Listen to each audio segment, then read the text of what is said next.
At 600 hours, 3 AN 196, Lyuty drones lifted off from a concealed position in eastern Ukraine, 1,400 kilometers to the southeast. In a gleaming 28-story tower in the heart of Grozny, the Chechen Security Council was about to start its workday. They were completely unaware that in exactly 8 hours, Ukrainian weapons would punch right through their windows. As the Lyutys climbed toward Russian-occupied territory, 43 UJ-22 drones lifted off from dispersed sites across the Kharkiv Oblast at 6:03 hours. The first tracks appeared on Russian displays along the northern Luhansk axis. Small, slow, propeller-driven. Within seconds, the scope filled with 8 contacts, then 15, then 23. Battery commanders requested engagement authorization, while radar operators worked to separate genuine threats from birds and atmospheric clutter. First salvo at 6:07. 49 M317M missiles from a Buck M3 battery northeast of Svatove. $4.4 million in interceptors, streaking toward $48,000 in foam and carbon fiber.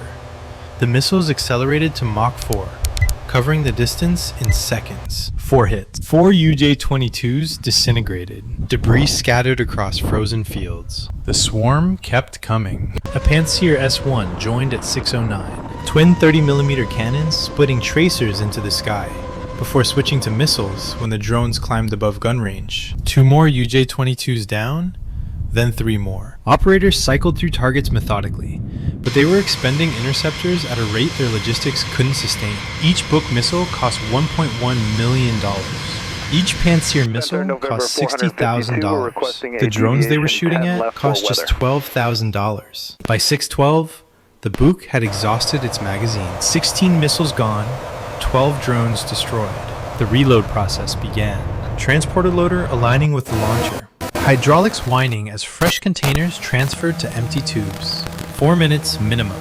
For 4 minutes, that battery contributed nothing to the air defense picture. The Pantsir fared a little better. Down to 3 missiles, rotating to cover gaps left by the reloading Buk. Tor batteries, further east, had joined the engagement. Their vertical launch system cycled through targets, but they were firing at maximum range, where the probability of intercept dropped significantly. At 6:14, with 19 UJ-22s still airborne, and Russian batteries either reloading or depleted, the scope began to clear. Russian operators watched surviving drones scatter, some turning back, others continuing east, towards targets that no longer mattered. The immediate crisis was passing. Crews relaxed. Attention shifted to ammunition resupply and damage assessment. 140 kilometers to the south, in a river valley, creating a radar shadow between 2 Pantsir coverage zones. The 3 Lyutys crossed the front at 400 feet. The timing was precise. Ukrainian planners had calculated reload cycles and sector coverage with the same care they'd calculated the strike route. The diversionary swarm wasn't just a distraction. It was synchronized to create exactly this window. Batteries depleted, operators fatigued, attention fixed on the wrong axis. No alarm sounded, no missiles launched. The operators who might have detected the Lyutys were watching ammunition counters climb back toward full,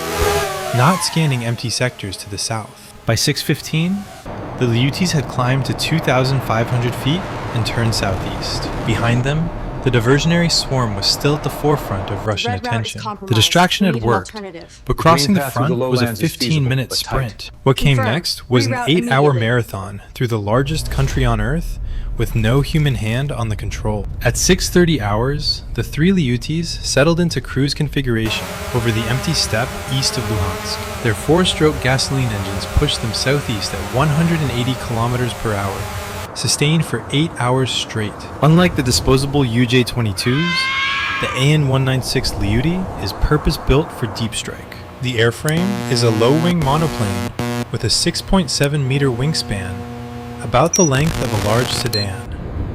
The fuselage is 4.4 meters of fiberglass composite over aluminum. The pusher-propeller configuration places the engine behind the wing, driving a 3-blade prop. This isn't an aesthetic choice.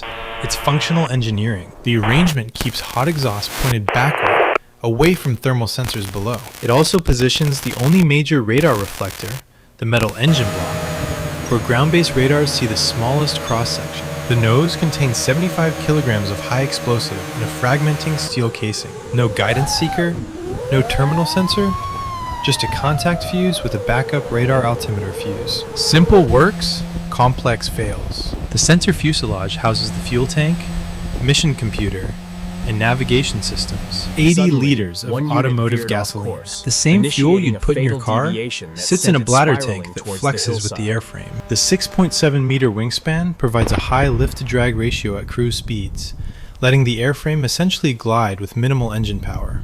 The engine runs at partial throttle, lean and cool, maximizing economy. Result: 10 to 12 hours of endurance, roughly 1,500 to 2,000 kilometers of range, depending on wind and altitude.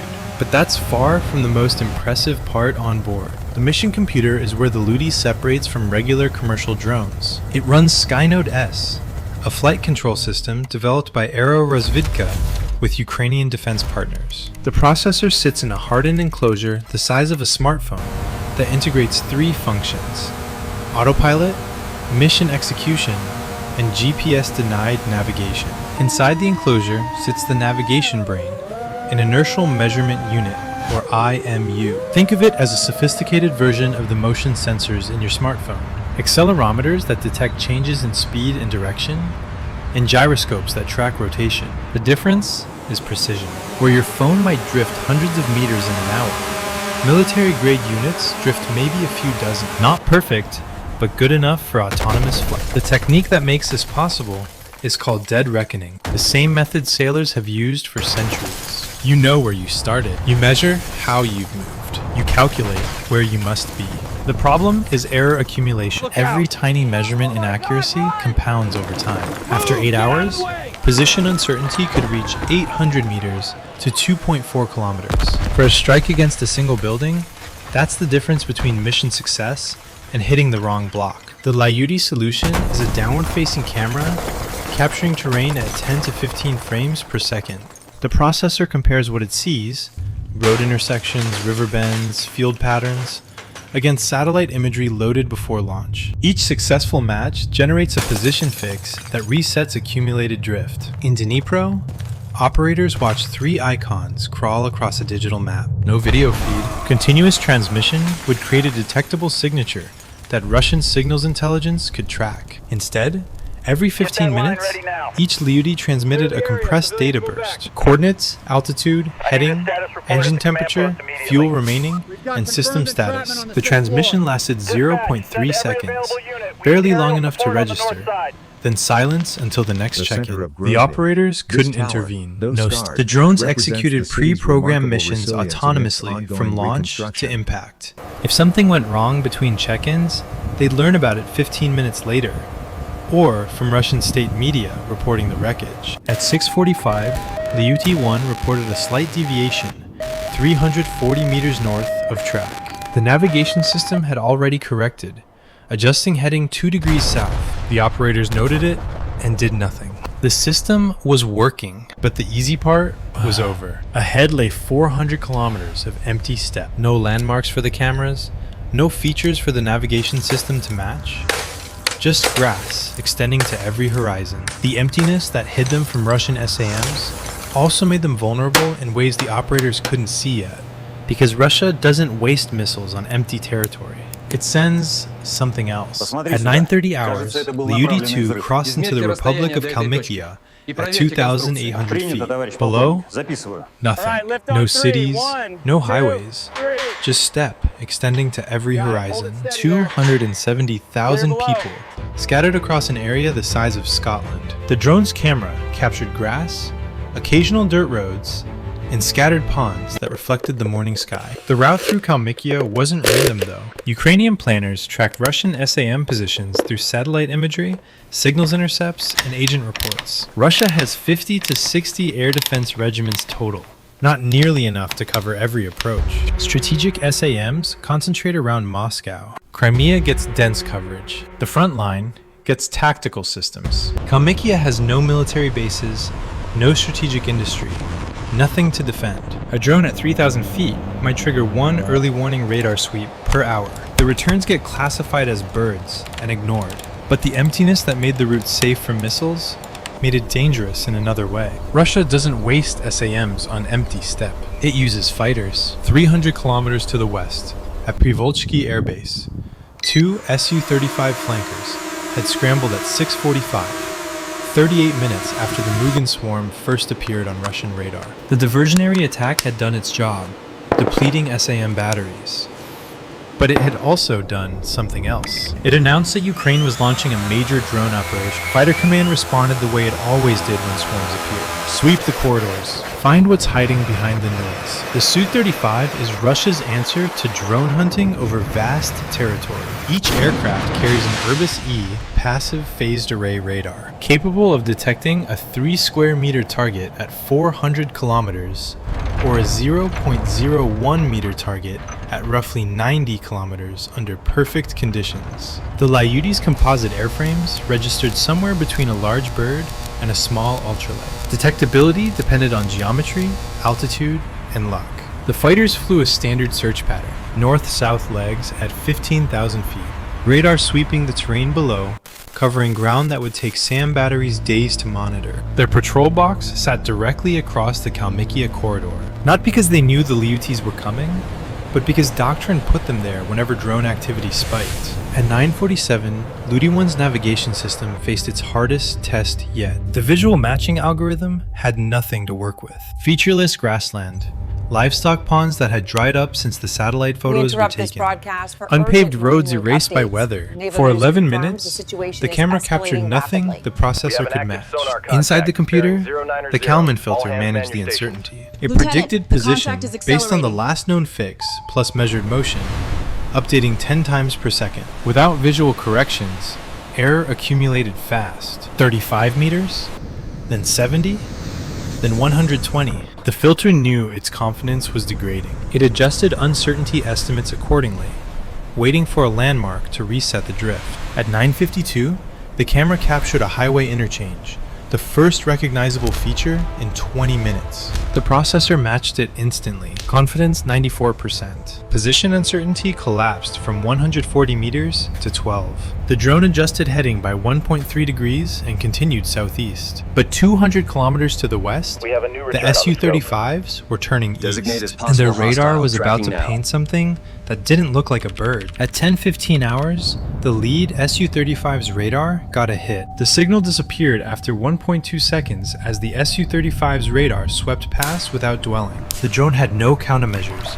no weapons, no way to fight back. Its only defense was being small, slow, and low. 60 kilometers to the west, the Su-35 flight lead reviewed his radar picture. The sweep had returned 2 anomalous contacts. Faint, slow-moving at an altitude where birds didn't usually fly in formation. Probably nothing. Weather artifacts or thermals off the steppe, creating false returns. But Doctrine required investigation of any contact that couldn't be immediately classified. The fighters turned east. In Dnipro, the operators couldn't see what was coming. The Lyutys transmitted position updates every 15 minutes, compressed bursts too brief to intercept. Between check-ins, the drones flew blind, and the operators watched icons crawl across a map, trusting the navigation systems to deliver them to Grozny. At 10:23, the Su-35s descended to 8,000 feet, below the altitude where their radar performed best, but close enough to get visual confirmation on the anomalies. Flight lead's targeting pods scanned the suspected coordinates. Grass,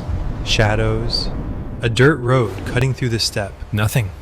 The Lyutys had dropped to 400 feet 3 minutes earlier, not because they knew the fighters were coming, but because the navigation system was struggling. Lower altitude meant more ground detail for the visual matcher. The altitude change had pushed them below the Su-35's radar horizon at precisely the right moment. The flight lead marked the contacts as probable false returns and turned northeast toward the next search sector. The drones had survived, but the near miss forced a decision that would nearly end the mission. At 10:31, Ukrainian mission planners monitoring the drones realized the altitude and route they were on would introduce too much error to guarantee a Temperature hit on the affects target sound building. velocity. Now, they couldn't As the communicate sonar with the hits the Lyutis thermocline, directly. it Any bends toward the transmission colder would water, compromise the creating mission, an but they acoustic could shadow update the zone. backup From waypoints this stored in the altitude, drone's the computers. sheer A scale of narrow the beam ocean satellite dwarfs burst even the uploaded a largest route vessels, modification. leaving Stay the low, marinera deviate vulnerable south, to the avoid elements. the patrol box. The new route added 18 minutes to the flight. It also pushed the Lyutis directly into the Pole 21 jamming network's primary coverage zone, a fact that planners knew,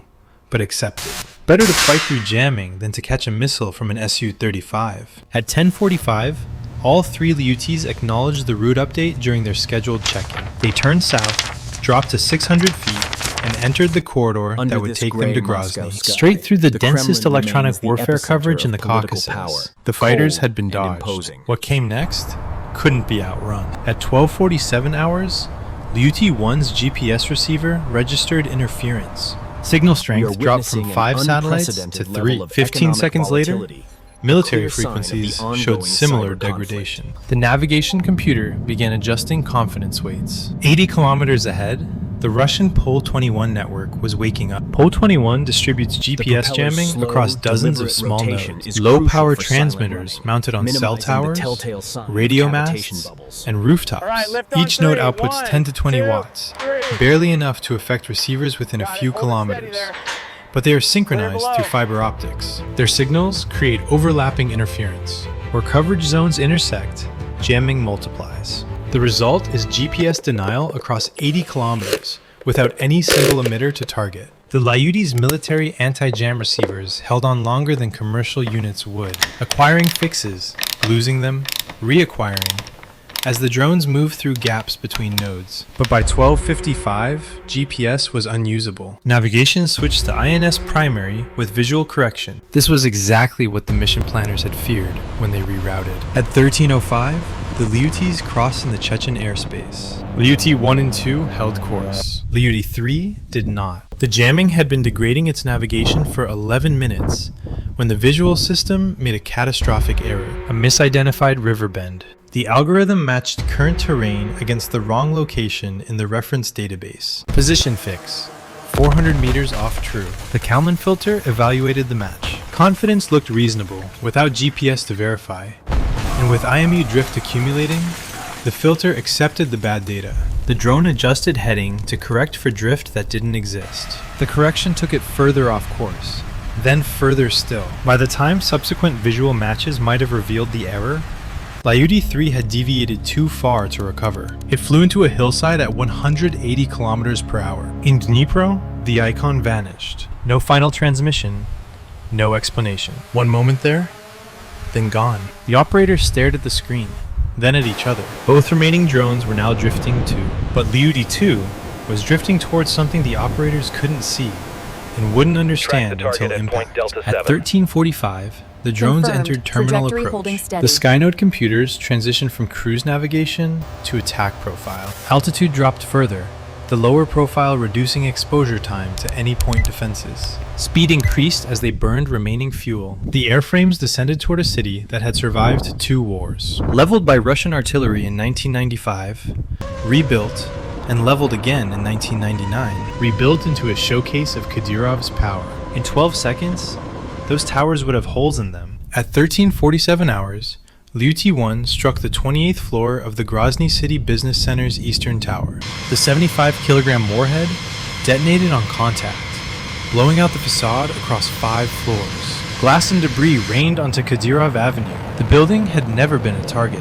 Lyuty 2 impacted 8 seconds later, 3 floors below, delivering its payload into the offices of the Chechen Security Council. The explosion punched through the exterior wall, fragmented across the interior, and shredded cubicles and filing cabinets. It destroyed the conference table where Adam Kadyrov held court. The structural damage concentrated on floors 25 through 30, precisely where the Security Council maintained offices, the nerve center of Kadyrov's control apparatus, the body deploying Chechen fighters to Ukraine. The irony was perfect. GPS jamming doesn't stop drones. It degrades their accuracy. The Lyutis were designed for GPS-denied navigation. Pole 21 couldn't prevent them from reaching the target area. The drift it caused was random, not directional. Both surviving drones happened to drift toward a different building rather than away from all targets. Russian electronic warfare had almost worked exactly as designed, but almost only counts in horseshoes and hand grenades. Bye for now.